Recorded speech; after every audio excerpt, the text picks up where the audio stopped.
Hello student, स्वागत है आपका ताइक्वांडो लेक्चर के इस लेटेस्ट वीडियो में। आज हम फिजिक्स का एक नया डेरिवेशन लेकर आए हैं, जो है हमारा अनंत लंबाई के समतल अचालक चादर के निकट विद्युत क्षेत्र की तीव्रता। इस डेरिवेशन को हम सॉल्व करेंगे। जिस तरह से हमें क्वेश्चन दिया होता है, हेडिंग की नाम दी होती है, हम इसी से इसका चित्र बनाएंगे। उसी चित्र से हम इसका डेरिवेशन सॉल्व करेंगे, और वो हम कैसे करते हैं वो हम सीखते हैं। लेकिन इससे पहले हम एक चीज़ और सीख लेते हैं कि एक इसमें फार्मूला यूज़ होगा। वो फार्मूला होता है पृष्ठीय आवेश घनत्व का फार्मूला। उसमें एक आवेश निकालना होगा, उसको हम पहले सीख लेते हैं, फार्मूला निकाल लेते हैं, फिर उसके बाद हम इस डेरिवेशन को भी सॉल्व करेंगे। वो होता है,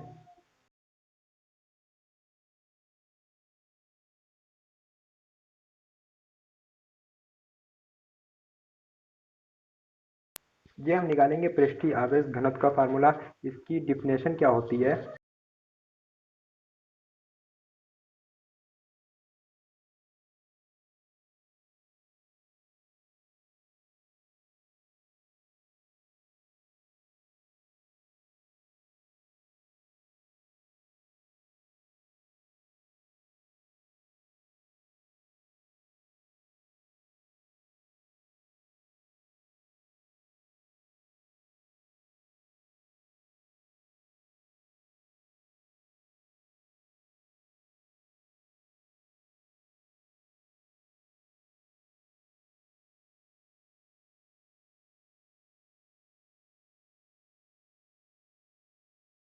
ये होती है इसकी डिफिनेशन। प्रति एकांक क्षेत्रफल पर लगने वाला आवेश उसका पृष्ठीय घनत्व कहलाता है। इसे सिग्मा से प्रदर्शित करते हैं। जिस तरह से हम इसकी डिफिनेशन कह रहे हैं, इसी तरह से हम इसका फार्मूला लिखेंगे। प्रति एकांक क्षेत्रफल, इसका चित्र भी बना लेते हैं। इसका चित्र एक कोई इस तरह से होता है। कोई सी हम एक चादर ले लेते हैं, उसमें आवेश हो जाता है। इसका एक क्षेत्रफल होता है, कोई भी क्षेत्रफल होएगा इसका। तो इसका हम लिखेंगे प्रति एकांक क्षेत्रफल। प्रति एकांक क्षेत्रफल, प्रति एकांक का मतलब होता है कि बटे में आ गया। प्रति का मतलब होता है बटे में, तो लिखेंगे हम इसे बटे में। प्रति एकांक क्षेत्रफल को ए से लिखते हैं। प्रति एकांक क्षेत्रफल पर लगने वाला आवेश, प्रति एकांक क्षेत्रफल, प्रति का मतलब हो गया क्षेत्रफल, बटे में क्षेत्रफल, और लगने वाला आवेश क्यू, आवेश क्यू उसका पृष्ठीय घनत्व कहलाता है। उसके बराबर में इसका पृष्ठीय घनत्व कहलाता है। इसे सिग्मा से प्रदर्शित करते हैं। सिग्मा बराबर क्यू अपॉन ए, और इसमें क्यू आवेश अगर निकालेंगे तो ये हो जाएगा सिग्मा ए। तो ये हमारा एक डेरिवेटिव फार्मूला है, तो इसको ये यूज़ में आएगा। ये कुछ लोगों को याद होगा, कुछ लोगों को नहीं भी याद होगा। इसीलिए ये मैंने ये फार्मूला से सॉल्व करा दिया है। फिर अब हम इस डेरिवेशन को सॉल्व करते हैं। इस डेरिवेशन को सॉल्व करने के लिए हम इसके एक हमने इससे पहले वाले लेक्चर में हमने एक डेरिवेशन की जब हम सॉल्व करते हैं, उसकी गॉस की जब एप्लीकेशन लिखते हैं, उसके 4 अनुप्रयोग होते हैं। नंबर 1 होता है एक गॉसियन पृष्ठ मानना, फिर कुल फ्लक्स निकालना, फिर उसके बाद कुल आवेश निकालना, फिर और उसके बाद गॉस की पर में लगा देना। ये 4 अनुप्रयोग होते हैं। तो हम इसको सॉल्व करते हैं। एक एक अनंत लंबाई की समतल अचालक चादर, अनंत लंबाई की समतल अचालक चादर बना लेते हैं।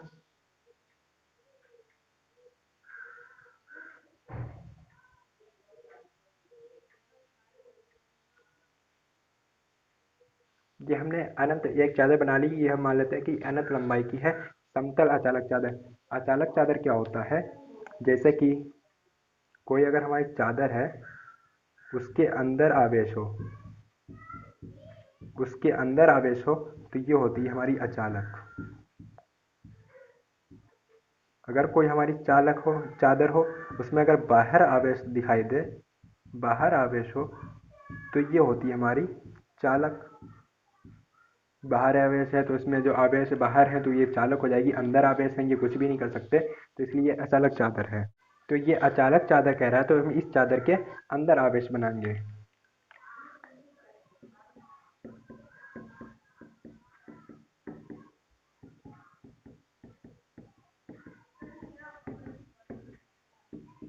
ये हमने एक इसमें कुछ आवेश दे दिए हैं, अंदर आवेश दिए हैं। इसका मतलब एक अनंत लंबाई की समतल अचालक चादर है। इसके निकट विद्युत क्षेत्र की तीव्रता हमें ज्ञात करनी है। अब हम क्या करेंगे, इसमें एक हम गॉसियन सम नंबर एक लगाएंगे, एक गॉसियन पृष्ठ मानना। इसमें हम गॉसियन पृष्ठ मानेंगे।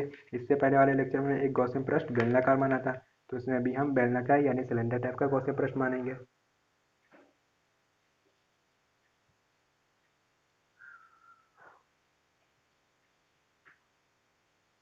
ये हमने एक इसमें गॉसियन पृष्ठ मान लिया है और इसमें हम विद्युत क्षेत्र की तीव्रता ज्ञात करेंगे। और इसमें विद्युत क्षेत्र की तीव्रता हम कहाँ पर ज्ञात कर सकते हैं?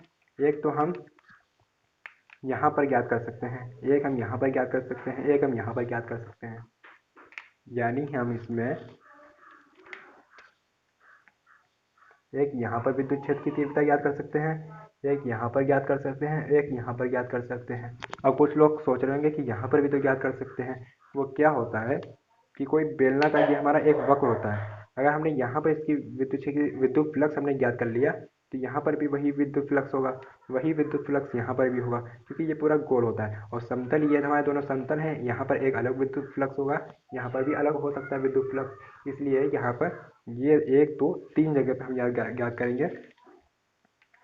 इसको नाम देते हैं हम, इसको नाम दे देते हैं हम एक P, इसको नाम दे देते हैं P1 और इसको नाम दे देते हैं हम P2। ये हमने ऐसे नाम ले लिए हैं।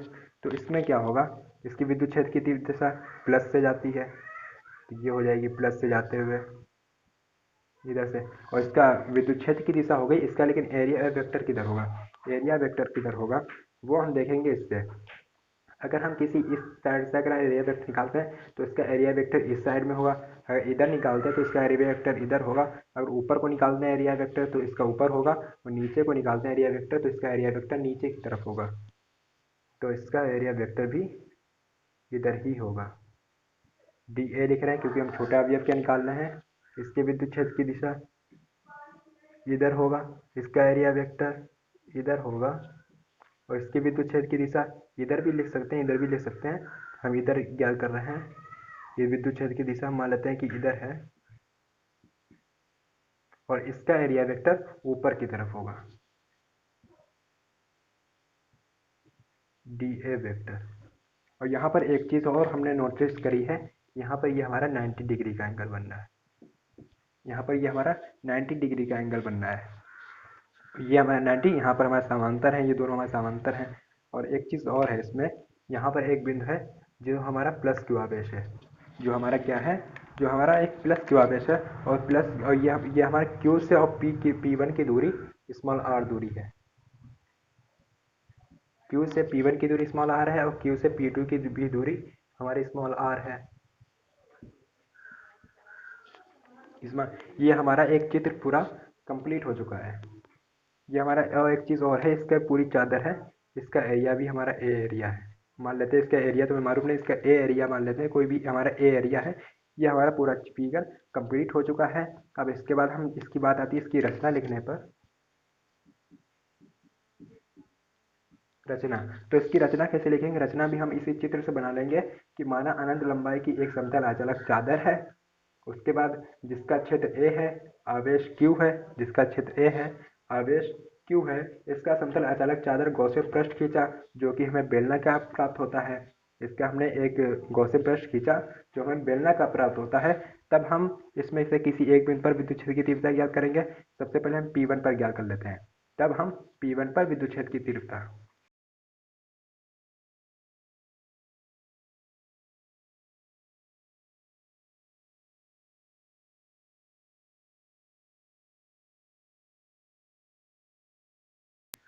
सॉरी, एक लाइन हमने इसमें गलत बोल दी थी कि हम विद्युत क्षेत्र की तीव्रता, इसमें ना कि हम विद्युत क्षेत्र की, हम विद्युत फ्लक्स ज्ञात करेंगे। विद्युत फ्लक्स हम फाई ई से लिखते हैं और विद्युत क्षेत्र को हम ई से लिखते हैं। यहाँ पर हम विद्युत फ्लक्स ज्ञात करेंगे।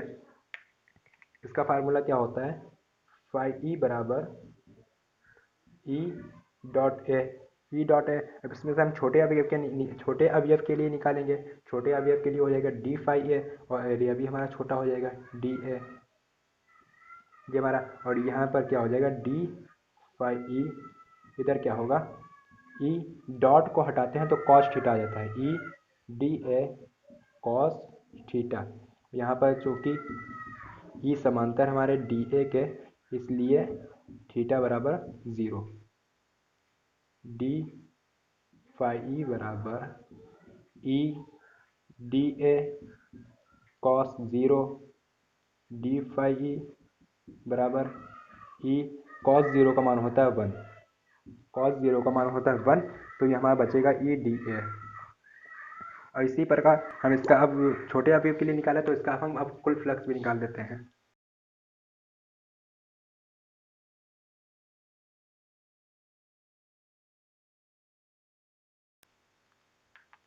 कुल फ्लक्स के लिए क्या करते हैं हम क्लोज इंटीग्रेशन लगा देंगे, डी फाई ई बराबर बाकी फार्मूला यही रहेगा, close integration E dot D A, D से ये इंटीग्रेशन हमारा कट जाएगा, फाई ई डी से इंटीग्रेशन कट जाता है, ये हमने डीप में पिछले लेक्चर में बताया है।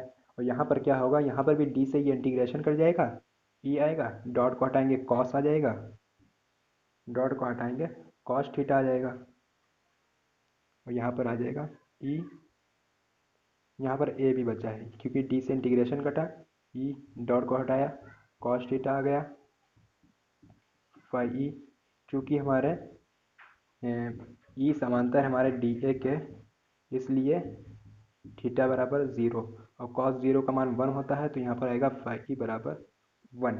ये हमारा P1 का मान निकल के आया, फाई ई बराबर 1।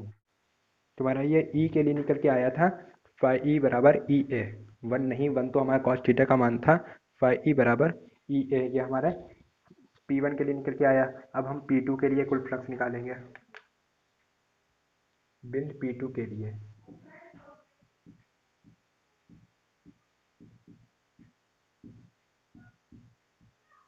बिंदु P2 के लिए फ्लक्स निकालेंगे, तो वो हो जाएगा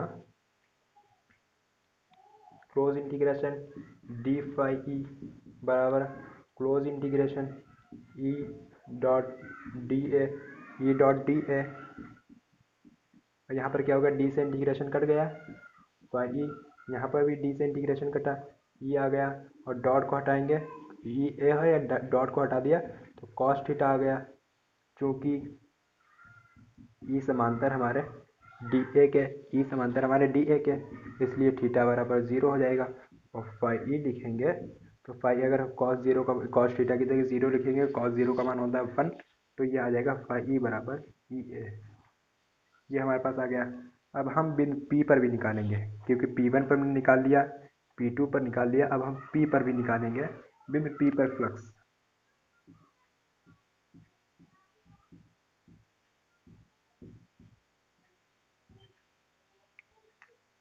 वक्र बिंदु P पर फ्लक्स,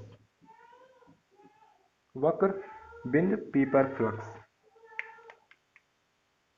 ये हो जाएगा close integration D phi E बराबर close integration E dot D A, E dot D A, D से इंटीग्रेशन कट जाएगा, ये आ जाएगा फाई ई बराबर, डी से इंटीग्रेशन कटेगा, डी से ये बाहर वाला इंटीग्रेशन कट जाएगा, ई ए डॉट को हटाया कॉस थीटा आ गया, और यहाँ पर क्या होगा, ई ए कॉस थीटा की जगह यहाँ पर 90 डिग्री का एंगल बनना है, तो लिख देंगे कॉस 90, कॉस 90 का मान होता है 0, कॉस 90 का मान होता है 0, जब 0 से इसकी मल्टीप्लाई करेंगे तो ये भी आ जाएगा हमारा फाई ई बराबर 0। हाँ, यहाँ पर 3 वैल्यू मिल गई है, P1 पर निकल आई फाई ई बराबर ई ए, P2 पर निकल के आई फाई ई बराबर ई ए, और P पर निकल के आई फाई ई बराबर हमारा 0 निकल के आया है। ये हमारे 3 वैल्यू निकल के आई हैं। अब हम क्या करेंगे, नंबर 1 हमने क्या करा था, गॉसियन पृष्ठ मानना, मान लिया। नंबर 2 पे कुल फ्लक्स निकालना, अब हम इसका कुल फ्लक्स निकालेंगे।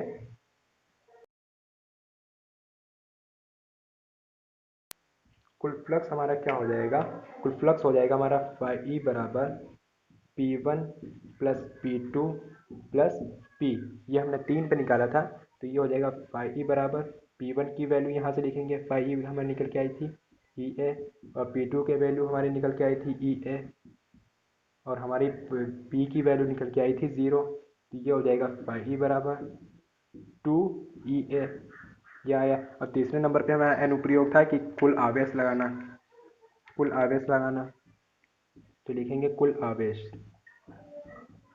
यानी टोटल चार्ज, टोटल चार्ज। इसके लिए हमने क्या निकाला था अभी फार्मूला, सिग्मा बराबर सिग्मा क्यू अपॉन ए, इसमें से हमने क्यू आवेश निकाला, क्यू का मान, तो ये हो जाएगा सिग्मा ए, क्यू बराबर सिग्मा ए, ये हमारा निकल के आया।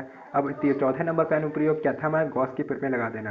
अगर ये हमने जो 4 पॉइंट आपको नोट कराए हैं, 4 अनुप्रयोग अगर लाइन टू बाई अगर चलते चले जाएंगे, नंबर 1 नंबर 2, तो आपको पूरी एप्लीकेशन सॉल्व करने में आसानी होगी। तो इसलिए आप ये 4 अनुप्रयोग याद कर लें। सबसे पहले एक गॉसियन प्रश्न मान लिया, कुल फ्लक्स निकालना निकाल लिया, फिर कुल आवेश निकालना निकाल लिया। अब है गॉस की प्रमेय लगाने की बारी। अब हम लगाते हैं गॉस की प्रमेय।